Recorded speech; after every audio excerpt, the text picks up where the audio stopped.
Welcome. We're glad you're here.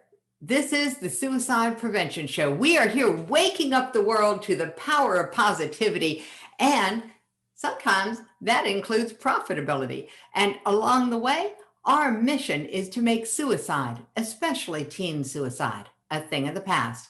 We are in support of the Teen Suicide Prevention Society. And our guest is Rennie Gabriel.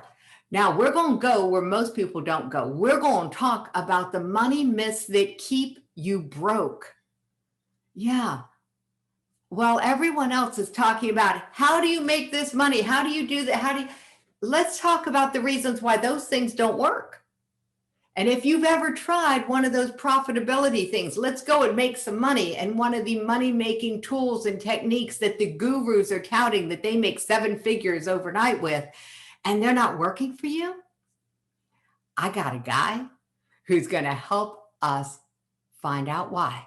So without further ado, I get to stop sharing my screen and invite into the studio none other than Rennie Gabriel.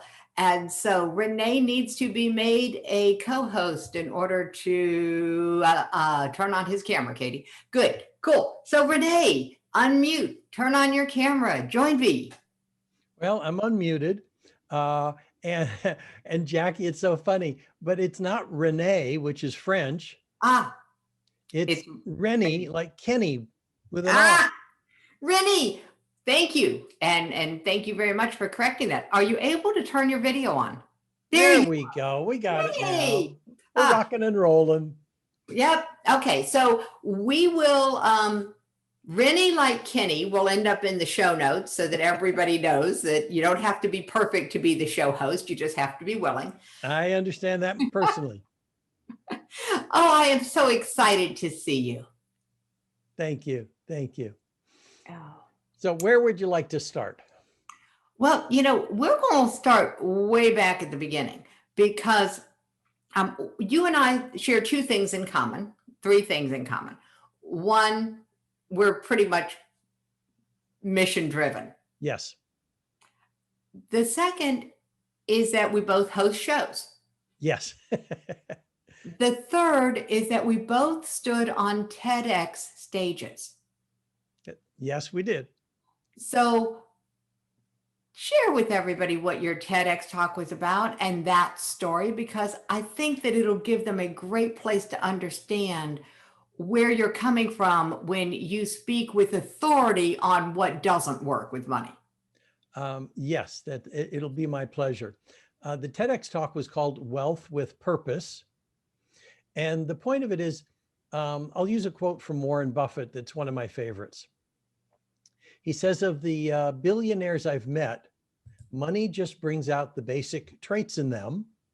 If they were jerks before they had money, they were simply jerks with $1 billion. And I love it because the opposite is also true, which is what most people can't connect to.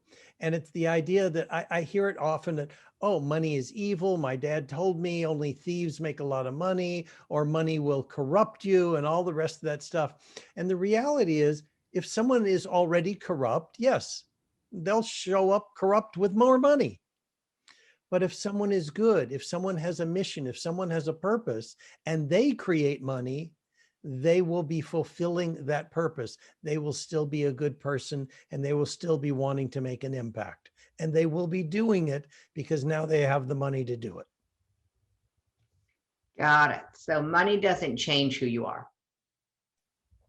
No, it just brings out the basic traits that were already there and magnifies them. There we go. If money magnifies who we already are, it might behoove some of us, including myself, to figure out who I am before I magnify that. Well, as you're making the money, you'll see. But Jackie, I already know who you are. And the money that flows into your life will be used to help end teen suicide. I already know that. And what do I want to say? The conversation on the TEDx stage about wealth with purpose, what I was able to speak about was my favorite charity that gets 100% of the profits from the work I do.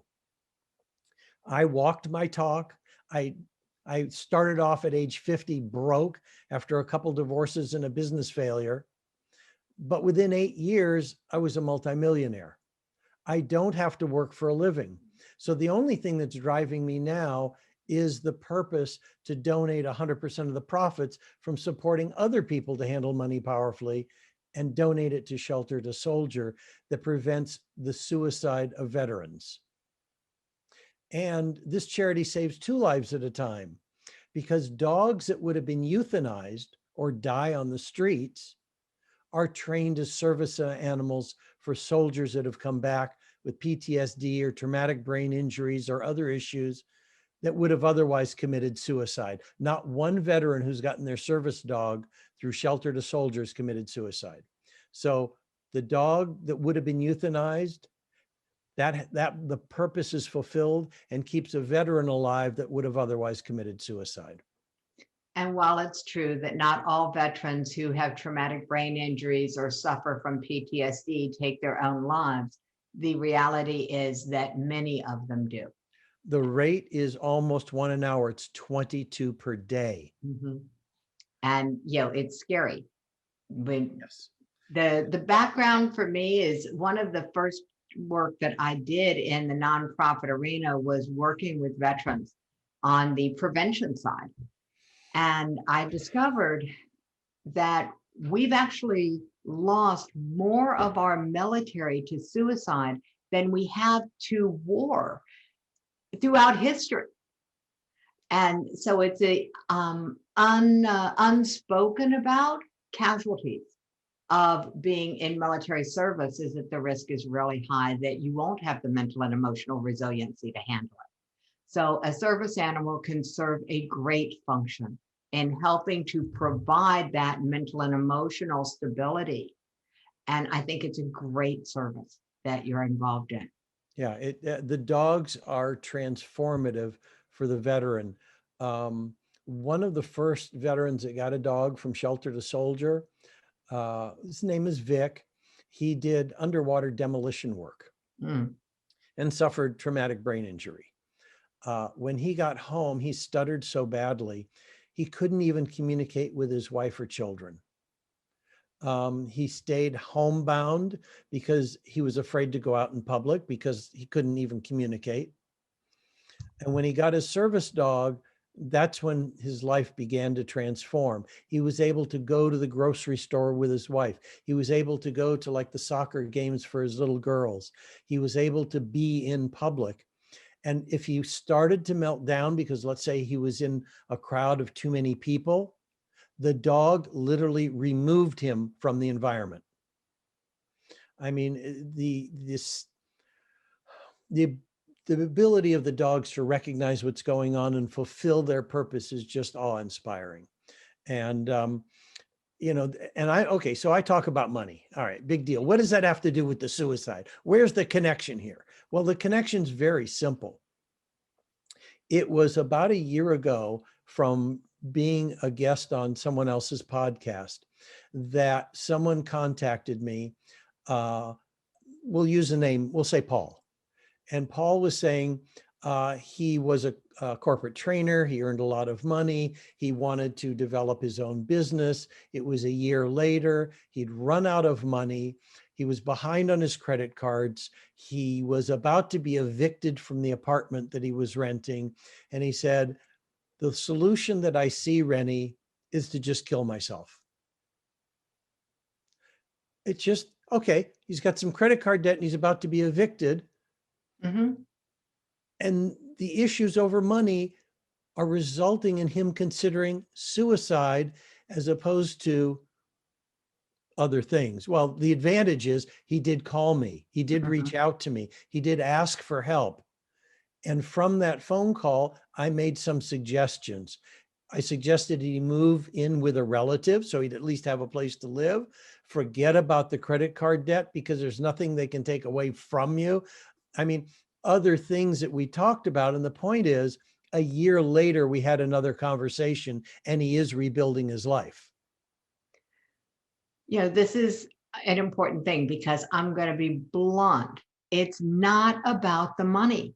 It's about the meaning you assign to Yes. how you have acquired or lost or whatever language you're using around money. It's what you name the thing that the thing becomes. And we have a lot of money shame in our culture.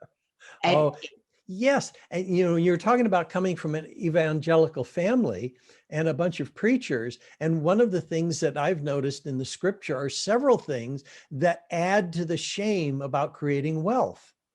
the way that they are interpreted by some preachers and some people add to the shame. And the Exactly. worst part about it are the misquotes. It's and the lack of context. There's a something about the eye of a needle, Yes, and the eye of a needle I'll is give a it to you. gate. A camel can pass through the eye of a needle easier than a rich man can get into heaven.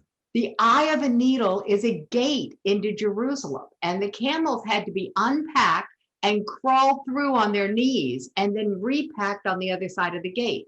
That's the eye of the needle. But because there's no context in the Bible, if you don't know that this is a tiny gate into Jerusalem, you wouldn't know. And you might think, oh, wait a minute, a sewing needle, but it's not. Yes. Hmm. It's literally a gate into Jerusalem. And it was difficult for a camel to do it, but a camel could do it. So it's difficult for a wealthy man to get into heaven, I think, because of what you said earlier, because it magnifies our traits. And so some wealthy people have traits that if they're magnified, they might not make it easy for them to achieve something like peace and harmony in this life, much less in any potential future lives. So keeping it real and keeping it down to earth. Let's keep it to what makes us so easily willing to demonize money and wealth.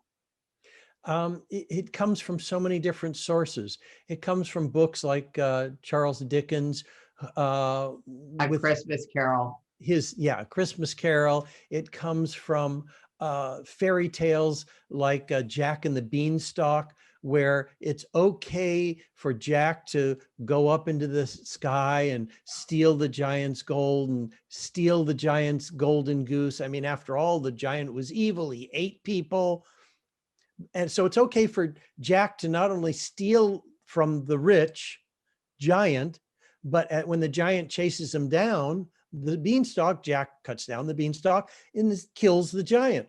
Well, what's the moral of the story? That it's okay to kill the rich if you're poor. And you're right. There's this whole disconnect around these fairy tales that were written at a time like the time of Robin Hood, where there was this huge schism. And we don't have the fairy tale going on anymore. So let's get some help here. What if there's another way? What if there is a way for anyone, which I love the name of your background there, wealth on any income. So anyone can build wealth according to the world of Kenny. Rennie. There we go. Rennie. I'll get I it. got you, Jackie. All right. According to the world of Rennie, let's go there. Yes. Take us into this powerful teachings of where where do you shift the belief about wealth? When did that happen for You you? first have to, oh, I'm going to have to clear my throat. We first have to acknowledge the myths that people buy into that keep them broke.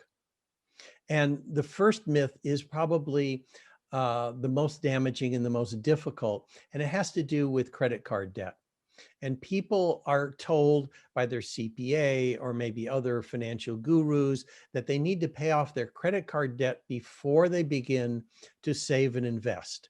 What that means is you need to treat others like banks or credit institutions before you take care of yourself. And the reality is it doesn't work. And the reason it doesn't work is I've seen so many people pay off their credit card debt. They don't know the skills to handle money effectively. Something goes wrong. The car breaks down, a water heater bursts. They don't have any savings. They don't have any money in reserve, and it goes back on the credit card. So the credit card debt gets paid down and comes back. and gets paid down and comes Mhm. back. And then they find themselves at some advanced age when they'd like to stop working and they have no assets that are going to generate an income so they can choose to work instead of having to work. Mhm. And one of the illustrations that I use around this, Jackie, let's have me interview you for a moment. Oh, cool. Okay, All I right, like being interviewed. great. Let's say you had no debt, you had no credit card debt, you had no mortgages, you had no car payment loans, you had no debt. I'm not saying you have anything else. I'm just saying Okay. you have no debt. Would No you debt. be able to stop working and generating an income? Not right now, because while I And don't have debt, I have plans. that's correct. You may still want to buy food, or you Duh. still may want to pay utilities. And I wasn't even thinking about the basics. I was thinking of, yeah, okay, so yes, you're right. That's what I'm getting at. People think that if they have no debt, that creates financial freedom, and it does not. The only thing that creates financial freedom, or what I call complete financial choice, where you can choose to work or choose not to work, Ooh, I like is that. having assets that generate an income when you no longer want to work to Mm, generate that income. got So it. being debt Complete free financial does choice. not create financial freedom. And that's the biggest myth of all. And so people focus on paying down their debt, paying off their home, paying off their credit cards. And then they get to a point where they've got no assets so that they still have to work. And like you said, you didn't even think about the basics like food and utilities. No, I was thinking about my plans. So yeah, Exactly. I was thinking about my next trip and, all right. So what's the cure for that? I mean, if we bust the myth that says you have to be debt free before you can start building towards financial freedom or complete financial choice. I do like that. Thank you. Um, I trademarked it. there we go. That doesn't surprise me any, Rennie. Let's go there. What's if we bust that myth? What's the next myth? Oh, okay. Well, I thought we were going to go to a cure for that myth. Oh, well, we can cure it. Okay, go Okay, for it. let's do that. There's a concept that's 5,000 years old. It goes back to the city of Babylon. It was written about in a book over 100 years ago, and it's called The Richest Man in Babylon. And the simplest concept that people I think can understand easily. When you've flown on an airplane and the flight attendant is explaining what happens if the plane loses oxygen and the oxygen masks drop down. And if you're a parent traveling with a child, what are the instructions on who gets the oxygen mask first? Put your own mask on first Yes. And why is that? so that you can help others. Exactly. So if you have not taken care of yourself first, you can't help others. And that's what the concept pay yourself first is all about. As soon as you earn money, you take a portion of it, 10% is what's suggested, and you set it aside. And it doesn't matter if you have debt. It doesn't matter what you owe. If you're not paying yourself first, the situation will never change. Got You it. must treat yourself like you matter. And that's what it's about. And Cool. at age 50, that's what I did. And the reason I call it wealth on any income is at that time I was earning $5,000 a month. That's not a huge amount of money. I set aside $500 a month. And, and in 18 years, all I'd saved up was $18,000. But that was $18,000 which was more than I'd ever had before. And I used that with two other people, which is another key item, that wealth creation is a team sport, not a solo sport. Ooh, wealth creation is a team sport. Cool. I like that. Just like suicide prevention. It's a The team mind sport. is a dangerous place to go into alone. Okay. Yes, You the want to mind have a, is a very dangerous place to go into alone. Yeah. yes. So with two other people, we made a down payment on a small 3-unit building. Hmm. But in 6 years, that building increased in value by $500,000. And here's another key for the wealthy. And we're talking about not paying off debt first. I kept the credit card debt I had. I made the minimum payments and I borrowed more money to make down payments on more apartment buildings with my wife and this realtor. That's the three of us.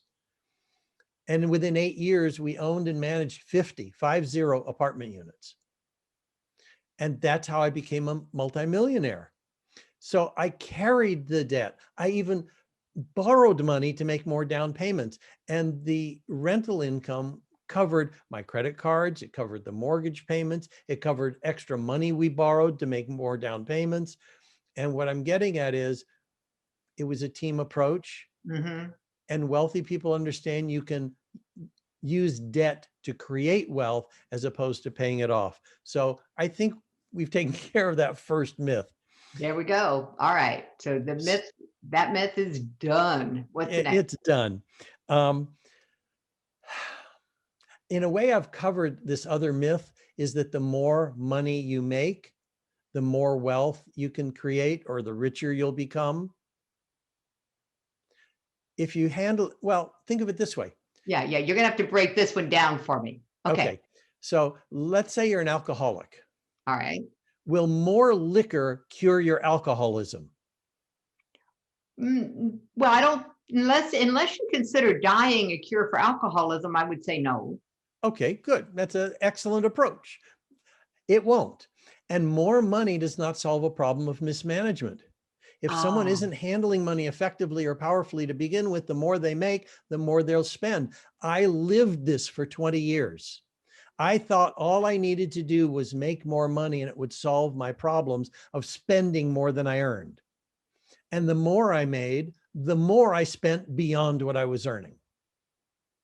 Got it. Because it wasn't a matter of money, it was a matter of management. Exactly.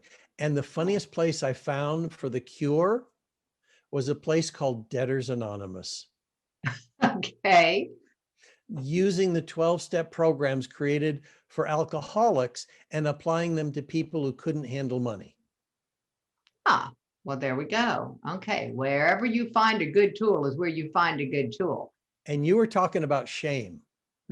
Take into consideration, I went into Debtors Anonymous as a certified financial planner.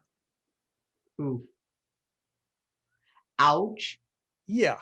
So here I am with all this financial education and not having the foundations of handling money powerfully, not even being able to do a personal budget. You know where I learned how to do a personal budget? No, where? Debtors Anonymous. Okay. You mean in all of the education to be a certified financial planner, they don't teach you how to do a budget? That's correct. And not only do they not teach it in my coursework, they don't teach it to CPAs either. Oh, So you're not theory. getting it in school, whether it's high school or college. Yeah. Teachers can't teach what they don't know. If parents don't have this information, they can't teach it to their kids. Even worse, I've run across parents who were CPAs who did figure it out for themselves and then didn't teach it to their children. We do sometimes assume that our kids are going to get things by osmosis. And we That's don't right. have to And they don't. We don't. None of us do. Yeah, that's true. That's true. It's like throwing someone in a pool of water and saying, swim. It just doesn't work. It's like a CPA telling a client who can't handle money, well, you need to budget. Well, yeah, where's the instruction? Yeah. It's no better than yelling at a kid in a pool who can't swim saying swim. Yeah, absolutely true. So all right. That's a real good question. And we're going to talk about that because you have something for everyone that might just help them with that. So we'll get to that. I love what you are so generous in giving, Rennie. So what's the third myth? Okay, the third one would be that wasting small amounts of money doesn't make a difference. People go to Starbucks and buy a muffin or a latte or whatever and, spend $10 and think nothing of it. $10 a day is $300 a month. $300 a month is $3,600 a year. That $300 a month or $3,600 a year invested And it can earn 12% if someone actually looks around and sees what opportunities there are, Mhm. can produce a $1 million portfolio. And $1 million at 12% generates $120,000 a year of income. So someone, let's say, is earning $3,000 a month, Mhm. sets aside $300 a month and invests it, can end up with an income of $120,000 a year. It sounds so simple. And yet there's this challenge with people saying, but I don't want to deprive myself. But that's why I talk about $10 a day. Yeah. I mean, if someone's walking down the street and they've got a $10 bill in their pocket and a handkerchief, and they're about to sneeze and they pull out the handkerchief and out comes a $10 bill and it falls on the sidewalk and they keep on walking, it's not going to make any difference in their life. But that $10 a day invested could make a difference in their life. Got it. Big deal. Big deal. All right. So small amounts of money matter. They do. And that's one of the things that I learned in Debtors Anonymous was to track every single penny I spent. If I put 25 cents in a parking meter, I wrote it down. If I spent $3 on some fast food, I wrote it down. That created the consciousness that allowed me to change behavior. Awareness is key to changing anything. So I Exactly. like that. And that's such a simple thing. It doesn't require a complicated money management computerized system. Yeah. No, Yeah. no. A Just that notebook. piece of paper and a pen. That's all it takes. Cool. All right. That's funny. A fourth myth is that you need a good credit score to create wealth. Like I said, at age 50, I'd had 2 divorces and a business failure. My credit score was not any good at all. Well, how did I qualify for the loan with the other 2 people to buy this triplex? I didn't. They qualified for the loan. I got added to it, but there was no way I was going to be able to qualify for it by myself. They added me to the loan because my credit score was irrelevant. Got it. So you can use other people's credit score to create wealth. I love the way these build on each other. It is definitely a team sport. All right. Yes. Keep us rolling here. You're doing Okay. great. Last one is you need money to make money. And I've heard that my whole life. Okay. So we'll bust up that myth. You don't need your money to make money. Ah, I like Yes, it playing with does other take some people's money. money. So in this situation, if I go back to the example of the triplex we purchased, okay, I'd had $18,000. That was money. But let's say I had no money. Mm-hmm. I would have been able to create a different arrangement where, let's say, they put up, my wife and this realtor put up the money to buy it, Mm-hmm. and I would do the management. I'd taken a class at UCLA about 14 years earlier on how to manage multi-unit properties. And now I'm getting to put it to use. So 14 years earlier, I learned how to do it, and now I could actually put it to use. So if I had no money, I'd say, tell you what, I will take over the complete management of the property. I will handle the tradespeople. I will handle getting the renters. I will handle the advertising. I will take care of the renters when they're in the property. If anything goes wrong, I'll go and fix it. And for that, just, can I have 25% of the property? Mm-hmm. 25% of the profits. Can I get a management fee? If I had no money at all, I could have still worked out another arrangement. And that's exactly what many people do when it comes to fixing and flipping houses. They take some seminar, they've learned what needs to be done, they have no money, and they find someone who has the money and say, you know what, you put up the down payment, you put up the money to buy this property, I'll put up all the labor and the work and the time, and we'll split the profits 50-50 when we sell the house. This is where team sports and this whole concept that you started with of money magnifies, because picking the people on your team becomes really critical here. Oh, absolutely correct. Yeah. Yeah. And the main criteria is what? Because my Alignment head with was flipping between, okay, what's more important here, skill set or integrity? integrity. The skill set can be learned. The integrity, you either have it or you don't. Yeah, I So agree. there has to be a commonality of values. And as long as that's in existence, then the rough patches can be worked over. The realtor partner we had for 10 years. And then it, it, it became very difficult to work with him because it turned out that he had a diagnosed personality disorder. And there were times he'd created arguments with tenants for no reason at all. There were issues when we were buying a property that created problem with the selling broker or the seller because of the personality issues. And that became very frustrating for my wife and I. And so, but there was still integrity. He was still a good person. Mm-hmm. And so we went to a neutral third party who helped us separate the assets. He took half, we took half, and we completed the relationship. But the baseline was there was integrity among all the people. Yeah. So there we go. That's really an important point. And I just want to remind everyone that it's a team sport from beginning to end. Yes. Don't start out trying to make the decisions alone. Ask questions. Throw questions into the chat here about money and money teams. And I like playing the internal game with limiting beliefs around money, and I call it the money ball game.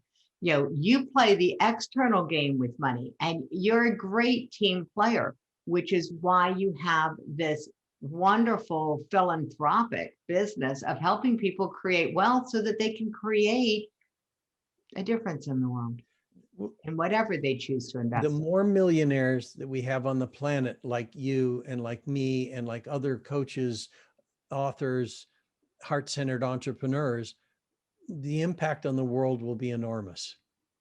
So And there we one of the go. things that I want to follow up on what you said had to do with questions, Hmm.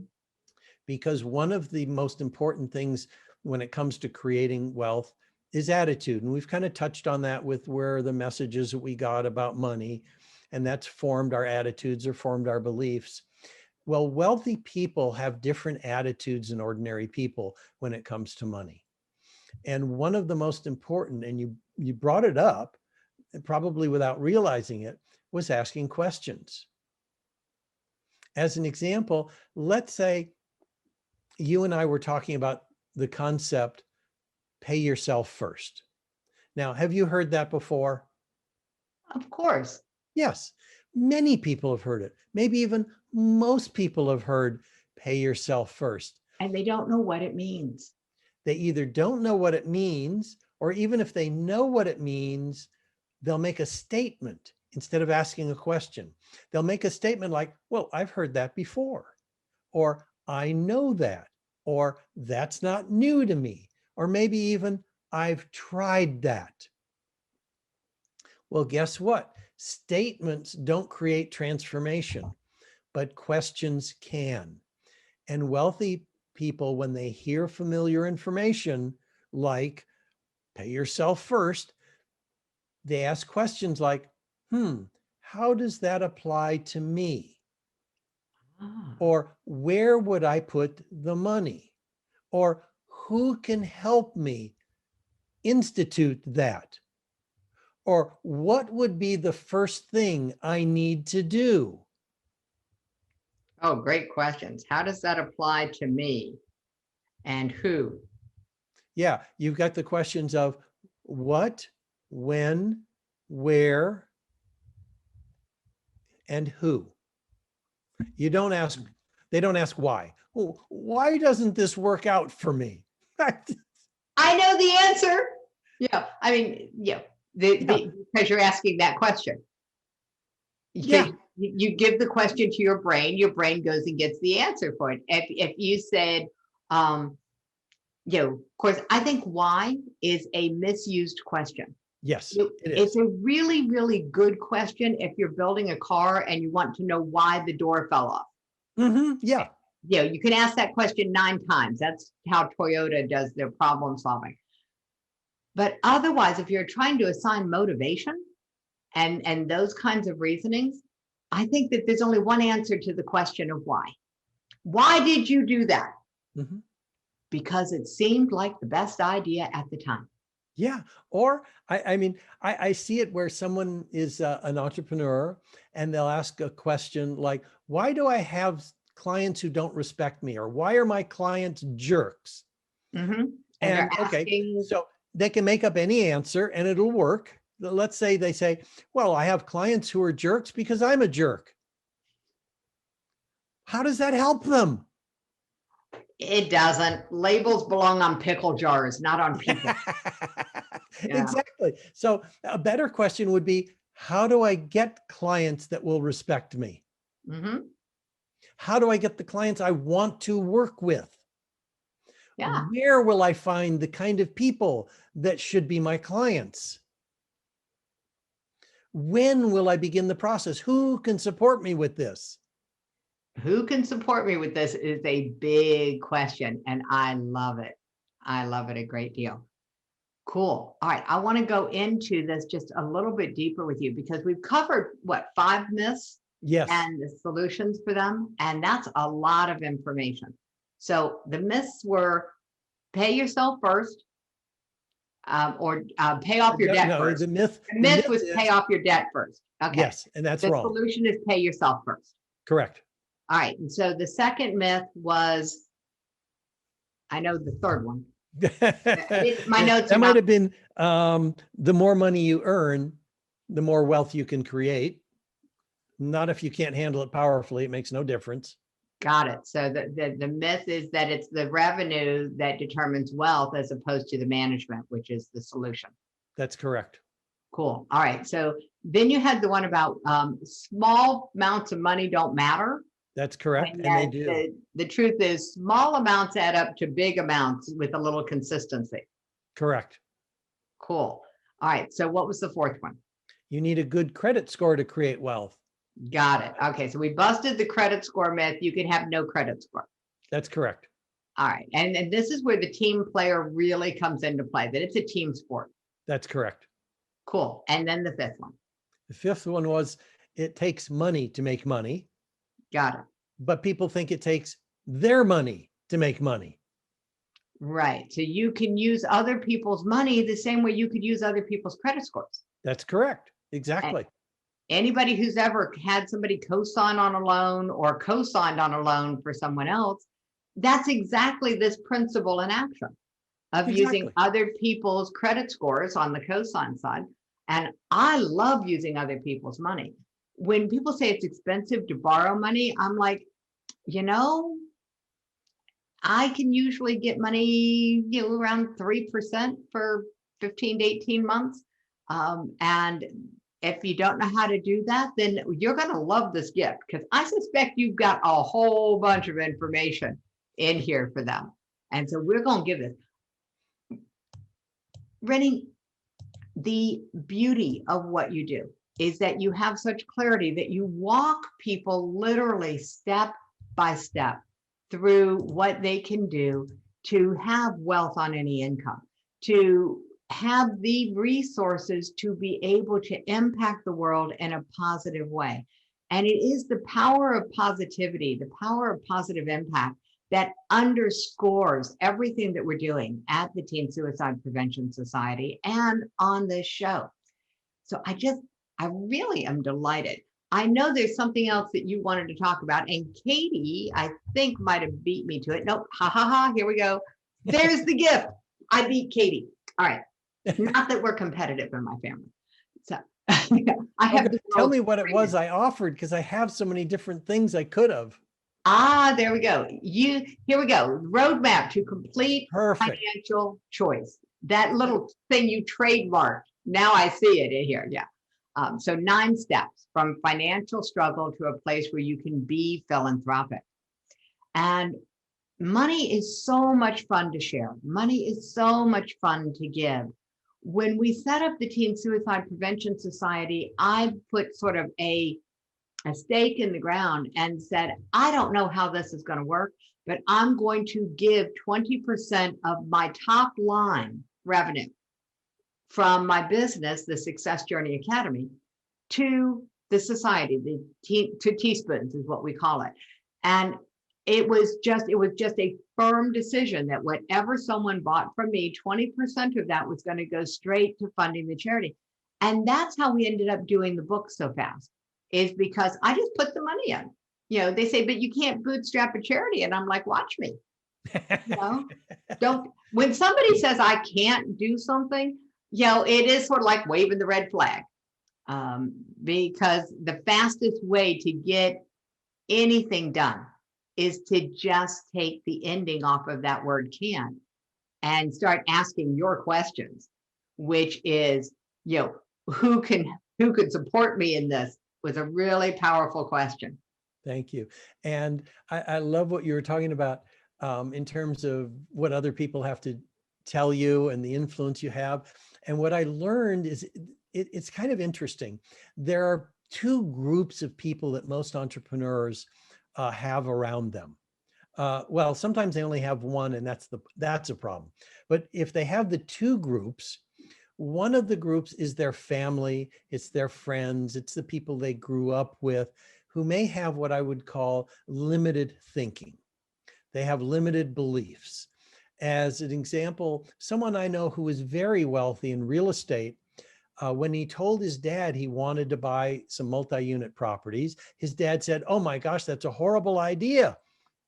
Don't invest in real estate. It's terrible. You'll lose all your money. You'll have tenants who'll take advantage of you. I mean, he just went on and on how horrible it was to invest in real estate.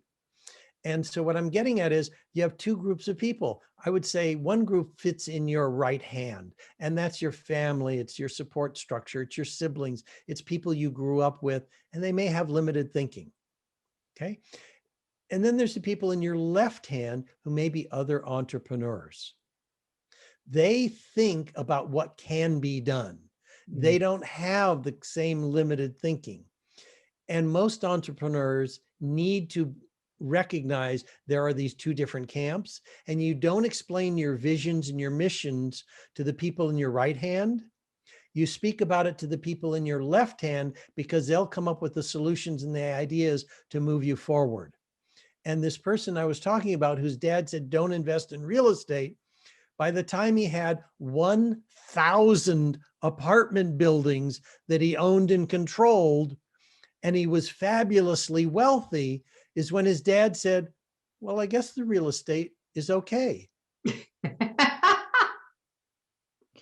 it's because they don't know what they don't know. Exactly.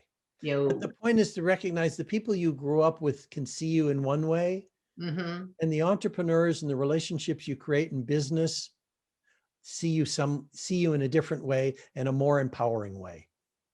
well, that's very, very true. I'm the youngest in my family. So my older sisters are not likely to see me in the same way that my clients see me, or that the members of the masterminds that I'm in see me. Yeah. And while I don't necessarily believe that your wealth is the average of the 5 people you're around, I think that's true for some people, but not for all people. What is true is that you get to choose who you share your dreams with. You get to choose who you share your aspirations with, who you share the impact you want to make in the world with. And I highly recommend that you choose wisely. Yes. And when it comes to your income being the average of the 5 people you hang around with, the reason that makes sense is because if you're working on an assembly line for some motor company, and the 5 people you hang around with are your coworkers, it's more likely they will all have the same attitudes and beliefs about money. As opposed to if you begin hanging around with the people who own the automobile company or the executives of the company, they will have different attitudes, and those attitudes rub off.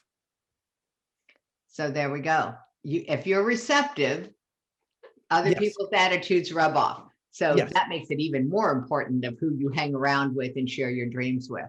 So kudos to your friend who was able to listen to his dad's rant and take the action anyway. Not everybody can do that. So Yep, that's correct. There was someone else he saw that this was working for, and he said, I want that to work for me. oh, I call that finding yourself a rabbit. I read this in a story somewhere. Find Mm. yourself a rabbit. Find somebody who's running faster than you are in the direction you want to go and just do what they do. Oh, yeah. Tony Robbins has a great quote. He just says, model what works. There we go. I like chasing rabbits. It's more fun. Yeah, I like that too. So the reality is no matter how you say it, wealth on any income, your slogan, these financial freedoms, complete financial choice, these are all available and you can start where you are. You don't have to wait. And that's one of the things that made me where I was like, Rennie, I got to have you on the show because you have a you don't have to wait kind of attitude. You can start wherever you are. Yeah, I started from broke at age 50. There we go. Yeah, we are going to absolutely have to wrap this up, and I'm really kind of sorry because I'm having such a good time with this. So we're going to drop the link for Shelter to Soldier because that's a .org, right? Yes, It's just yes, it is shelter. .org. Yeah, and we want everyone to be able to see what Rennie is doing in the world with for his philanthropic work, and I invite everybody to just imagine for a moment when you have complete financial choice, will you choose to make a difference? And if you are willing to choose to make a difference, you don't have to wait. You can start by sharing information about sheltertosoldier.org. You can start by joining the society, the Teen Suicide Prevention Society, which is also .org, or in this case, we made it .com. Actually, the .com is where you can join. And that doesn't cost any money. None of these things that we're suggesting require you to have cash in your pocket. They require you to be willing to look. Look at where you can make a difference in the world now. And for anyone who wants to have more access to these kinds of things, I'm assuming they can go to wealthonanyincome.com and learn more about what you're doing. Absolutely. And when I didn't have money, my children and I would go to homeless shelters to feed hungry people. We would bring blankets or clothing and donate that to homeless people. So before we had money, we were being philanthropic in other ways. There we go. Multiple ways to make a difference. And money magnifies the ways that you can make a difference. You can make a bigger difference with it. It's a tool that magnifies. So we invite you to become wealthy. That's part of the mission. And so thank you, Rennie. I really, really, really appreciate your time today. Thank you, Jackie. Thank you for the invitation. Oh, you're very welcome. Let's see. Oh, everybody, hang on. The ride gets more interesting from here.